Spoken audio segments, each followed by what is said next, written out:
ભારતીય રેલવેની સુચારુ વ્યવસ્થા તમામ લોકોની મુસાફરી આરામદાયક બનાવે છે. રેલવેમાં પણ અલગ અલગ પદ ઉપર અલગ અલગ અધિકારીઓ પોતાની ફરજની જવાબદારીપૂર્વક નિભાવે છે. ભારતીય રેલવેનું વ્યવસ્થિત રીતે સંચાલન કરી શકાય એ માટે અલગ અલગ ઝોનમાં વહેંચવામાં આવ્યું છે અને દરેક ઝોનમાં અધિકારીઓની નિમણૂક કરવામાં આવી છે.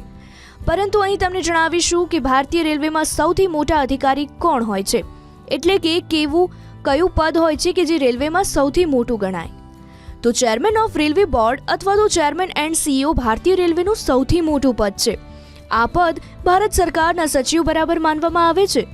જો સરળ શબ્દોમાં કહીએ તો ભારતીય રેલવેના ચેરમેન સરકારના અન્ય વિભાગોમાં રહેલા સચિવ બરાબર જ હોય છે. મહત્વની વાત એ પણ જણાવી દઈએ કે રેલવેમાં ચેરમેન બનવા માટે કોઈ અલગ અલગ પરીક્ષા નથી હોતી, પરંતુ ઊંચા દરજ્જાના અધિકારીઓના રિટાયરમેન્ટના લગભગ 1 વર્ષ પહેલાના સમયગાળામાં રેલવે ચેરમેનની નિમણૂક કરવામાં આવે છે. રેલવે વિભાગ આવા કોઈ પણ પદ માટે એક પેનલની રચના કરે છે અને આ પેનલના લોકો કોઈ એક નામની પસંદગી કરે છે. પેનલમાંથી પસંદગી પામેલા નામને DOPTને મોકલવામાં આવે છે અને ત્યારબાદ આ પદ માટે નિર્ણય લેવામાં આવે છે.